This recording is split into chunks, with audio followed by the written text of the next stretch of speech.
Hello everyone, this is Defense Politics Asia, and this is the summary for the day of 1203 to 1204 for the 11th to the 12th of June. And this includes all the frontline changes report, the latest frontline changes up to this point of the recording, which is halfway or no more than halfway into the 13th of June in Ukraine time. So we have if you have watched the frontline changes report, you probably already know this is going to be a massive situation report. A lot of crazy frontline changes, massive amount of frontline changes for these past 2 days. So I think in combination on our mapping, I think that's 80, maybe 70, 80 square kilometers of change. So I think this is quite a bit. So we're going to jump straight to the Sumi front first. And so there is a geolocation of Iskandar or Iran strike on a so-called Electronic Intelligence Control Center, according to the mapping, is probably somewhere within the forest. I think it's just some kind of a sensor thingy over there. I didn't really see the footage, so I can't tell. Not very important per se on it, honestly, because no, we can't, because from a macro point of view, from like you and me, we can't really tell how it's affecting operations on the ground. It's pretty difficult to tell unless you have someone working, in the Ukrainian army. Then they can tell you how how things is getting worse in terms of communication, in terms of information. But it's really hard to link and join the dots, you see, unless you are part of the command. But such information are top secret. So we can't possibly know, which is why usually, like, even for shellings, it's not very important to care too much about it. Like, it, but you can't really feel the change until the front lines start to collapse, and that usually have a lag time. So which is why, on DPA side, our focus is still on the front line. So over in the Sumy front, the Russian forces continue their Sumy offensive operations. Generally, this is the big arrow movement, you can see. And then the Ukrainians are doing some kind of a counter over in the Tekkino sector. So we're going to jump straight to the Tekkino region. So at the Tekkino area, Ukrainian forces continue their Tekkino operations as they try to draw more Russian forces into this sector. The Russians, however, is attacking Rizivka and Palivka. I don't think this is going to work too well. The last report was on the 10th, so no, it is only reported by the Russian defense. The Russian source Ryba, and there is a airstrike video, actually more like an explosion video of a house at Tekkino that was go a little bit viral on X, on the pro-Ukrainian sphere. Yeah, they are celebrating the airstrike where the Russians do it every single day, like in many places.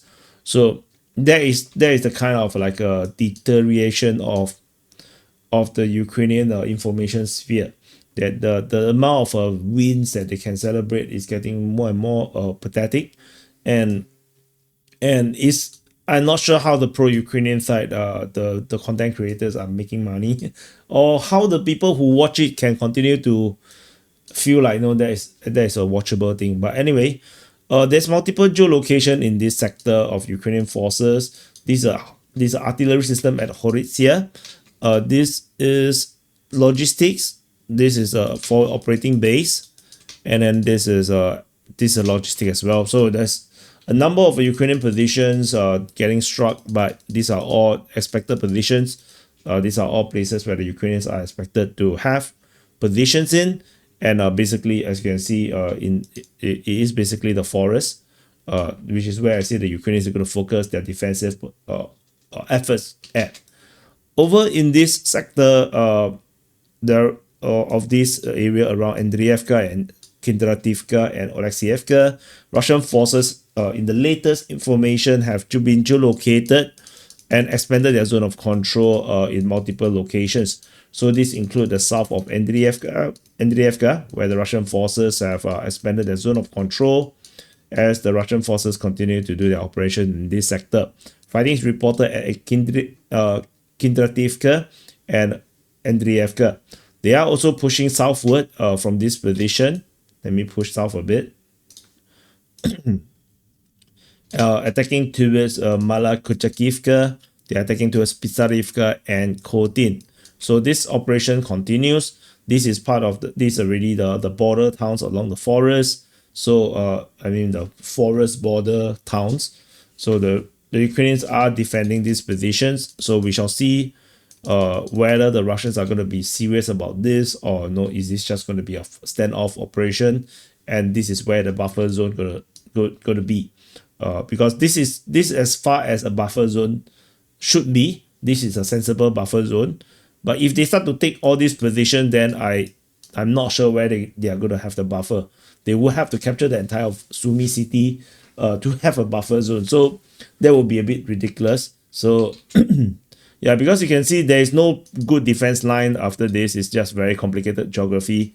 I mean, this geography here is the most sensible one. Once you go into this area, past this first chain of settlements in the north of this forest, the geography gets really complicated, and I don't think you can establish a good defense line to act as a buffer zone. So this is why, yeah, that is going to be very complicated. In the rest of the front line, the Russian forces are attacking at Novomykolaivka, Yablunivka, Yunakivka, and Saki. So, and shelling is reported at Novosich. So this line continues to be the thing. Russian forces have, as mentioned in previously, there was this flanking operation around Yunakivka. No intel since. This is since the 10th. I think that the next intel drop for the Sumy front is going to be pretty big, particularly with the capture of Novomykolaivka, Yablunivka, Verashkine, as well as Yunakivka. This is something that I'm expecting the Russians to straighten the front line along this area here up to Yunakivka. But tentatively, this is the current situation. The Russians are attacking this sector. There's also shelling reported at Vakalivskina, very far away in the opposite side of the forest. This is a bit of an unusual one, mentioned by the Russian Defense Ministry on yesterday's SITREP. So that's the main reports in the Sumy front. We go on to the next front line, the Kharkiv front. So over at Kharkiv front, we have quite a number of reports of fighting. So you can see Kharkiv is over here. Fighting is reported at Veterinarne, Khlipoke, Lipsy, Voshansk, Taike, as well as Okremivka. So there's a bit of these unusual ones like Veterinarne and I think it's Veterinarne, right? Yeah, Veterinarne and Okremivka. These two are a bit unusual. Okremivka and Veterinarne is mentioned by the Russians. Okremivka is mentioned by the Ukrainians, and this one is particularly significant because the Ukrainian Defense Ministry basically says that it is a Russian attack in the direction of Okremivka. So meaning that the Russians are attempting to enter into the forest region of Okremivka. It's unclear what's the Russians' purpose, probably just diversion. I don't expect this to be a major offensive because if it's a major offensive, it's not going to be just one town. So definitely Kharkiv is acting as a diversionary situation right now. The amount of activities at the Kharkiv front is increasing. We have previously fighting at Starisia, and this time around the Lipsy sector here has started to become more activated again. Khlipoke is mentioned by the Ukrainians on the 9th. Yeah, I forgot to update the number. Let me check. I also forgot. Give me a second. Oh, yeah, it's the 9th. So this is actually not the report because we are covering actually not 11 and 12, right? The date also is wrong. Oh my freaking god, no. What are you doing? Wyatt, oh my god, it's 10 to 11. Holy shit. Go bang the wall. So so it's for the 9th. So this is definitely not part of the report. Lipsy is the one. Yeah, I think I forgot to when I was like editing and start a new chapter. I forgot to I missed out on that one to change the colors of the icon. So fighting is reported at Lipsy though, according to the Ukrainian Defense Ministry. These are all, in my opinion, all just diversions. This is not all serious. It's just to pin the Ukrainian forces at Kharkiv. We go on to the Voronezh front.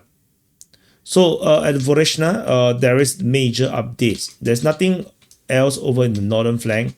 In the Voronezh itself, the Ukrainian mapping have updated their map today, just now, around a few hours ago, where the Ukrainian mapping have mapped that the Russian forces have made great progress toward Dovhanki. The Russian forces captured all these grounds. Dovhanki is here. They also disclaim all these gray zones inside Voronezh, confirming the Russians' full capture of Voronezh. And then also the Russian forces have pushed into the forest, moving into the direction of Kotkivka, and this entire gully and forest in the southwest of Voronezh is also now confirmed to be under Russian control, with southern flank of Voronezh entirely disclaimed by the Ukrainian mapping. So these are all pretty significant. Ukrainians continue, however, to claim this forest here just north of Zapadne. So Zapadne is here. This is Zapadne. In the north of Zapadne, there is this forest. The Ukrainians continue to claim that over here. So this continues to be under Ukrainian control according to the Ukrainian perspective. But importantly is the Russians' full capture of Voronezh is now confirmed. And from Voronezh, the Russian forces will be able to do major operations, as we can see from this mapping, due to the support of the entire city here. So this is a good base for the Russians to push through, and a major strategic defeat for the Ukrainians, because you cannot lose such a big city across the river, and that will just give the Russians a massive bridgehead for the Russians to now continue their operation into the rest of the Kharkiv region. So this tentatively, the Ukrainians have the advantage of the forest around here. They can build some kind of good strong defense to prevent the runaway, because once the Russians, if they break the line, then they can run very far away, and that will lead to massive fronts collapse. Like the entire front will just collapse, not just the front line collapse. Like nowadays, when I say collapse, we are talking about the front line. When the whole front collapse is a different thing altogether. That means the whole front just cease to exist. Like, the Balaklia offensive collapsing the entire Balaklia front, or the Kharkiv front, and those kind of things, like the Liman front collapse as well. So those are kind of like a different thing. There's a front collapse. So usually when I say collapse, it's the defense line collapse. So the line just collapsed, the front line. So this is the Kupiansk. This is Kupiansk front. At the Kupiansk front, the Russian forces are fighting in the direction of Kupiansk. Stepova, Novoselivka is mentioned, and towards Pischane. So this is pretty routine at the Kupiansk. Nothing particularly special about this. We move on to the next front line at the Borova front. This is Borova, and Russian forces allegedly attacks towards Novoplatonivka. They are fighting at Zelena High, Nadia, and towards Stepove. So these are a bit of a mixed patch of things, a bit here and there. However, geolocations signal some major frontline change around here. Ukraine forces has been geolocated on this trench position, defensive position north of Lozova, which means that the Ukraine forces have recaptured quite a big piece of ground in this region here, and they managed to retake all these positions. Despite that, we have always been seeing the report of fighting at Zarizove or Novokryakivka. All are Russian attacks, but this is, in the end, we see Ukrainian capture. This piece is 89.68 square kilometers. So this is not a small piece of land. This is a big piece of land the Ukrainians have captured. The advance is around 2 kilometers to 3 kilometers. So this is a very good capture by the Ukrainian forces. So that's the situation around here at the Borova front. We move on to the next front line, which is the Oskil front. Oskil is here. So over this front line, Russian forces are continuing their offensive in this sector. Fightings reported at Kharkivka, Okhivka, towards Andriivka. The Ukrainians have started to say the Russians are attacking towards Andriivka. So which is why we have now changed this to a fighting icon. Shelling, of course, was previously noted. Fightings reported at Novy Maya, Rikodo, Karpivka, and Voshchaya. So the Russians continue the same, more or less the same operations along the entire front line. Nothing new regarding this. This is pretty expected. So that's all. No updates. I believe that the next update is going to come soon with the Russian forces making progress around Karpivka region and maybe Novy Maya region as well. Over in the Liman front, this is Liman. At the Liman front, the fighting is reported at Zelena Dolena, Bilohorivka, Yampolivka, Zarishny, Torske, as well as towards Yampil. So that's a frontline change in this area here. Pretty routine, if you ask me. Over in the Siversk front. So this is Siversk. At the Siversk front, on the northern flank, we have quite a number of frontline changes in this area here. Fightings reported at Volkomokadyamsky towards Siversk, Serbianka. Russian forces captured Krychorivka. Below Horivka, there is some frontline change around here of the chalk quarry on the western part, as well as Dronivka is mentioned. So this is the change in the northern flank, particularly at Krychorivka, geolocation of Russians raising the flag on a flagpole, or rather on a pole, confirmed that the Russians have very confident control of this sector here. So this is a confirmed Russian capture of Krychorivka.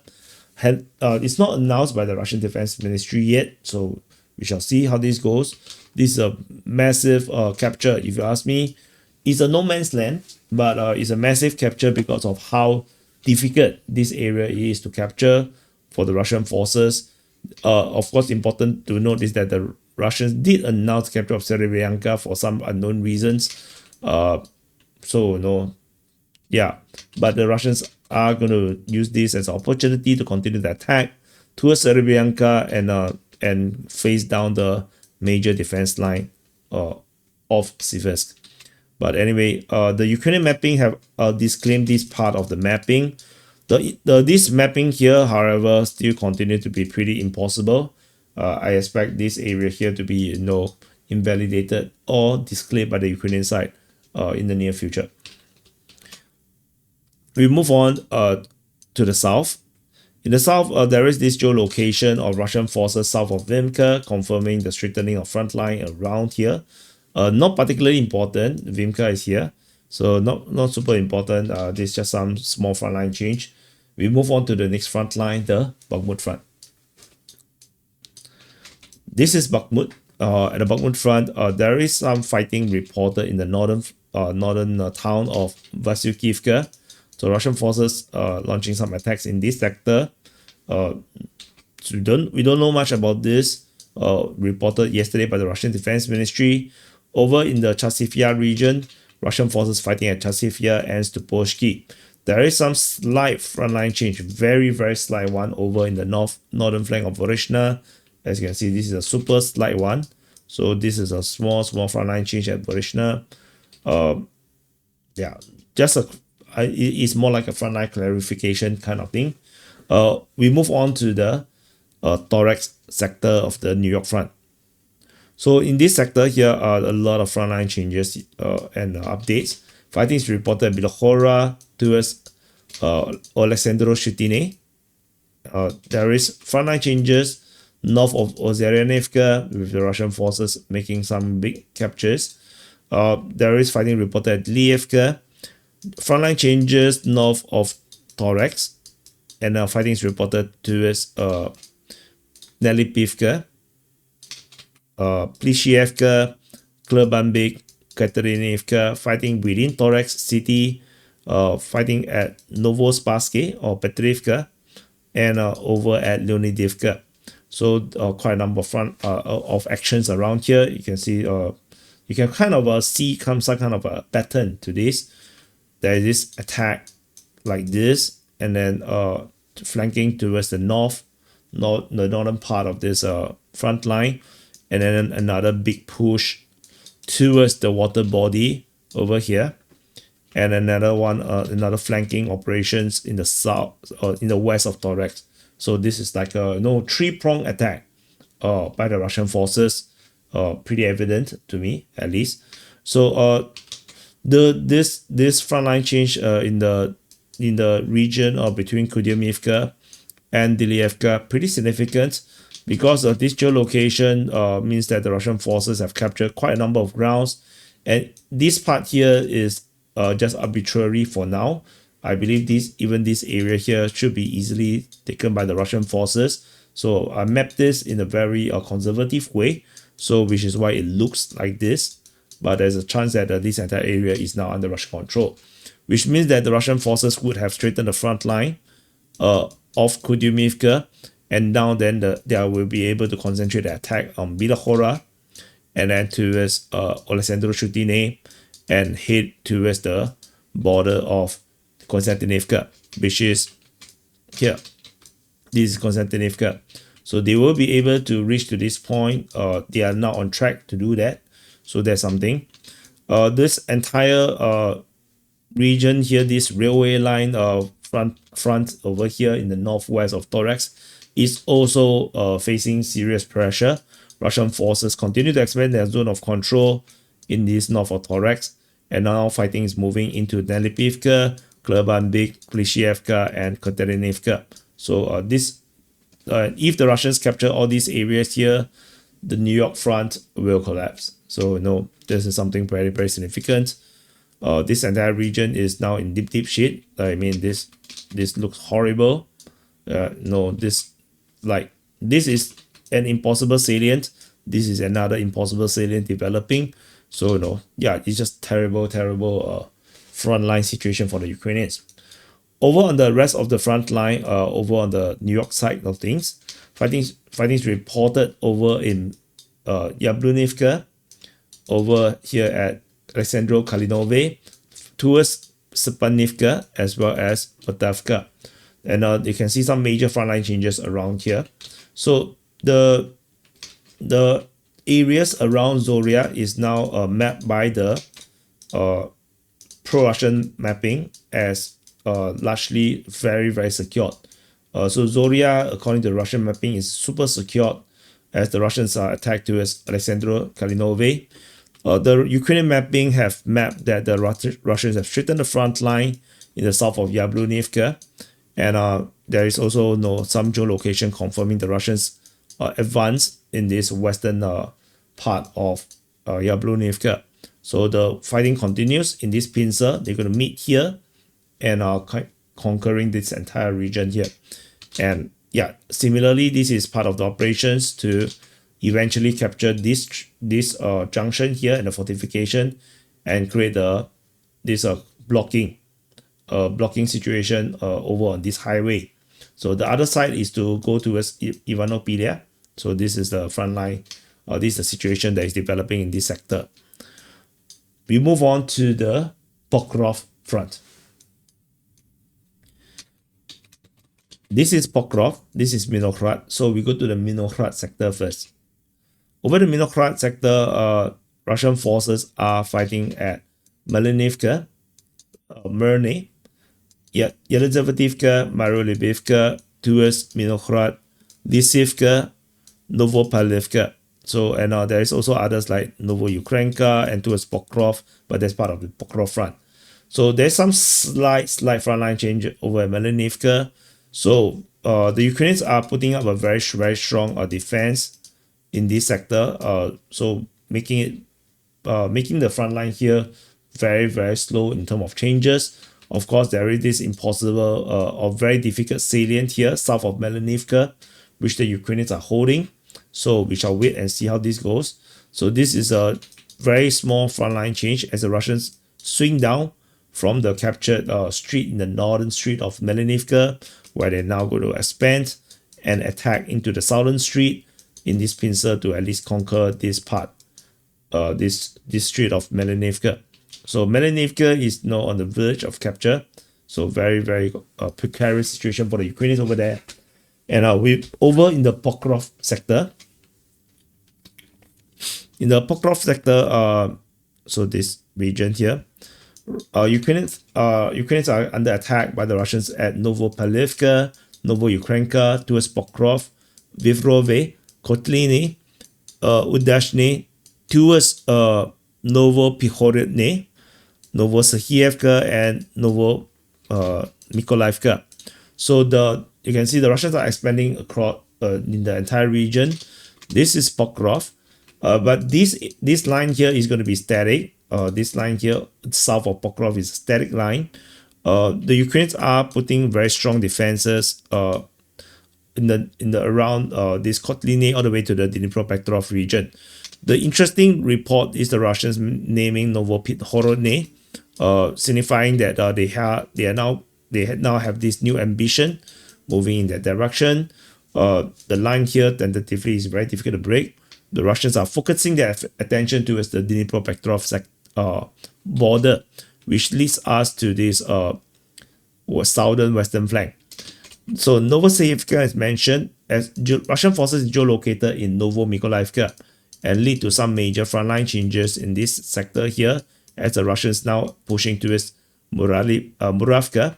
Fighting is reported at Kotyarivka, Troitsky, Horikove, Bodanivka. And there is also frontline changes south of Troitsky all the way to Bodanivka, confirming the Russians are securing of this sector.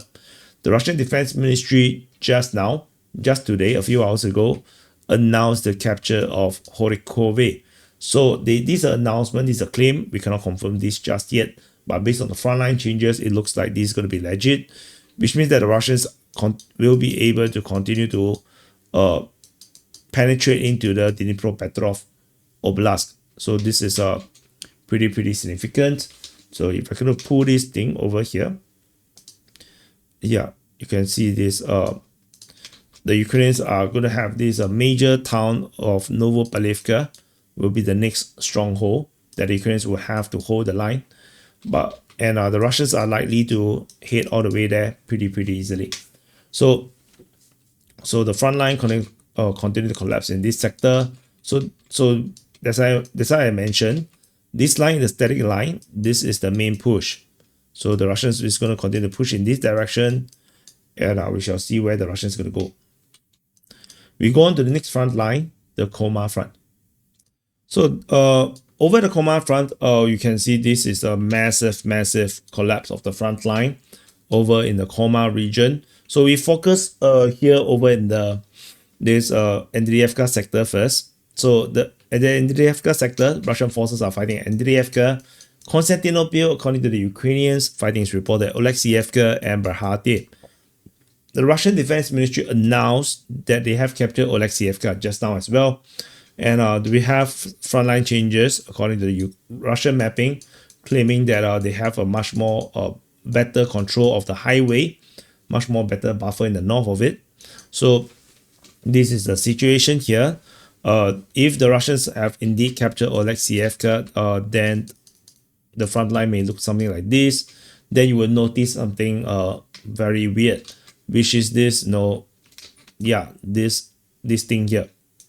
This thing here doesn't make sense because the Russians should have firm control in this sector. So we have this confirmed frontline change by the Russians, and then the Russian Defense Ministry claimed the capture of Oleksievka. So this is becoming a impossible salient, and we have this frontline, this geolocation of Russian forces in the south of Bodanivka, which means a pincer might happen, and this is not going to work out very well. The Ukrainians have to retreat. So this chunk alone is going to lead to yet another massive frontline changes report. Frontline changes report going to report yet another big collapse, because this chunk here is not smaller than this. This is actually pretty big. And just like this chunk alone is 18.9 square kilometers. I would imagine this chunk here would be 20 square kilometers as well. So this is pretty big frontline change. So over in this sector here between so we have this between Berhaty and Koma, Russian forces have did this southern flanking movement in from the west of Bahate into the rear of Novoyukreenka, and this allows the Russians to attack backwards towards Oleksievka, and probably this is the reason why Russian forces captured Oleksievka, as the Ukrainian forces realize that their retreat route is in danger, and they are now all bolting, all routed from the position. And according to the Russian mapping, they have claimed that the entire eastern part of Koma is under Russian control. So the entire thing is captured, and fighting is now moving towards Zaporizhia, shelling at Redupne, and fighting is moving into Merne. Vasily is mentioned, and as well as this, the Ukrainians somehow mentioned Dnipro and Niheria for some unknown reasons over here. Not very important. I'll move the map later over there. So you can see this is a massive collapse of the front line, and the entire strategy situation really have changed. So the situation now looks really bad. As you can see, this is now the front line, and so this is the impossible part. This is under danger. The Russians are going to attack. You're gonna, like, you can see all these attacks coming. Yeah, it's all really bad. It's like, no, super bad. I don't even have words for it because of how bad it is. So in the Koma region, if the Russian claim is true, then the Russians are probably going to be attacking towards Perepodova and continuing to push the Ukrainians inside of Koma. And there is actually no crossings. Yeah, there's only one crossing here. This is the only crossing. The other one is going to be further up north, and the Russians are really close. So the Ukrainians would have to retreat right now, or they're going to run the risk of getting stuck, like many other times during the Velika Novosilka front situation. So this is this is just bad. There's just so much terrible situation the Ukrainians are facing. So over in this other side of the Koma front, as mentioned, Dnipro and Niheria is somehow mentioned by the Ukrainians, by Deep State UA. Sorry, this is not by the Ukrainians, but still the Ukrainians. That there is some frontline, some frontline change in this sector, which we cannot see on DPS map because based on geolocation, the front line has already moved on. So the fighting is reported at Vasily, Belatske, Shevchenko, Venepole, towards Voskresenka, as well as shelling at Malievka. So Koma, just now already mentioned, and Dnipro and Niheria, Odradne. So this just to finish the whole thing. So this is the front situation in this sector. I believe there must be some kind of consolidation of the front line in this area here, unless the Ukrainians for some reason decided to defend this area here very tightly. Then they are neglecting the Koma side, and yeah, it's just terrible. Over in this southern side, there is nothing. Suddenly no reports over here except for Novosilka. The Ukrainians continue to insist that there's fighting in around this area here. Suddenly the entire southern part here is not reported, so that's a bit weird. So anyway, yeah, significant situation developing here, as you can see. So this is a massive big arrow movement. So and this big arrow goes into Dnipro-Petrov Oblast, which is a totally different place, the Dnipro city. So this entire different oblast around here. If I draw the map, this is, yeah, probably, yeah, it looks something like this. So this is the Dnipro-Petrov Oblast. So you probably heard me say this many times. So this is the Dnipro-Petrov Oblast. It looks like this. The capital is Dnipro, and they have a secondary big city at Kryvyi Rih. Kryvyi Rih, we haven't seen this in a long time, because the Kherson front or the Mykolaiv front is no longer a thing for a long time. So we haven't seen that for a while. But yeah, so this is that monster, and I got a feeling that this is going to be annexed by the Russian forces. Yeah, they're going to go for it, because you can't secure Zaporizhia with Dnipro facing down, like Zaporizhia is going to be so vulnerable. So the only sensible thing is to capture Dnipro, and capture Kryvyi Rih, and then you will start to realize that this will never end. The Russians will just have to conquer more and more and more just to secure whatever they want. So now we go to Zaporizhia. This is Zaporizhia. This is Zaporizhia front. Over at this Zaporizhia front, we have fighting reported at Melanivka, Huyaipole, Malatomashka, Novodanilivka, Novoandrievka, Pavlivka, Stepove, and Kanyamsky. So this is pretty much the same situation largely as per the last situation report, where the Russian forces continue to conduct a major offensive operation around this area here. But in my opinion, it's largely a diversion. So, or at least the purpose is more diversionary than a real offensive. And the Melanivka region, I probably have already mentioned to you. This area here, no more updates since though. And there is geolocation of Ukrainian forces near Novodanilivka. They are defending the tree lines.